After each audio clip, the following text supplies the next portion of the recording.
बिस्मिल्लाहिर्रहमानिर्रहीम। अस्सलाम वालेकुम viewers, welcome to Fatima health and beauty tips channel. Fatima health and beauty tips channel में आप लोगों को बहुत ज़्यादा खुशामदीद। व्यूअर्स, आज मैं आपके लिए एक ऐसी वीडियो लेके आई हूँ जिसके रिजल्ट देखकर आप खुद भी हैरान हो जाएंगे। तो व्यूअर्स, अगर आप इस चैनल पर नए हैं तो प्लीज़ इसे सब्सक्राइब कर लें, क्योंकि मैं हमेशा आपके साथ ऐसी ही बाकमाल वीडियोस शेयर करती रहती हूँ। तो चलिए व्यूअर्स, सबसे पहले हमें चाहिए 1 स्पून चावल का आटा यानी राइस फ्लावर। राइस फ्लावर में मौजूद एंटीऑक्सीडेंट हमारी स्किन को बुरा होने से रोकता है। इसके बाद हमें चाहिए 1 स्पून टूथपेस्ट। व्यूअर्स, हम कोई भी टूथपेस्ट यूज़ कर सकते हैं जो कि हर घर में मौजूद होती है। हम टूथपेस्ट हमारी स्किन के लिए बहुत ही इफेक्टिव क्लींजिंग एजेंट है। अब हमने 1 स्पून बेकिंग पाउडर लेना है, जिसको हम मीठा सोडा भी कहते हैं। फ्रेंड, मीठा सोडा हमारी स्किन से टैनिक और पुरानी मैल कुचैल को साफ करता है, जिससे हमारी स्किन बहुत ही ज़्यादा ग्लो करती है।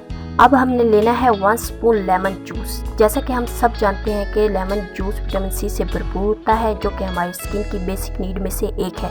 तमाम चीज़ें हमारे घर में मौजूद होती हैं, बट हम इनके वंडरफुल इफेक्ट से बेखबर होते हैं। फ्रेंड, इन तमाम चीज़ों को अच्छी तरह से मिक्स कर लें। व्यूअर्स, एक्चुअली कोई भी रेमेडी आपको परमानेंट रिजल्ट तब देती है जब आप इसके रेगुलर यूज़ को यकीनी बनाते हैं, बट इसके इंस्टेंट रिजल्ट भी बहुत ही ज़्यादा अमेजिंग है। अब हम इस पेस्ट को अपने हैंड्स पर अप्लाई करके इसके रिजल्ट को चेक करते हैं। फ्रेंड्स, आप इसको मैक्सिमम 20 मिनट तक अपने हैंड्स पर लगा रहने दें, फिर ठंडे पानी से धो लें।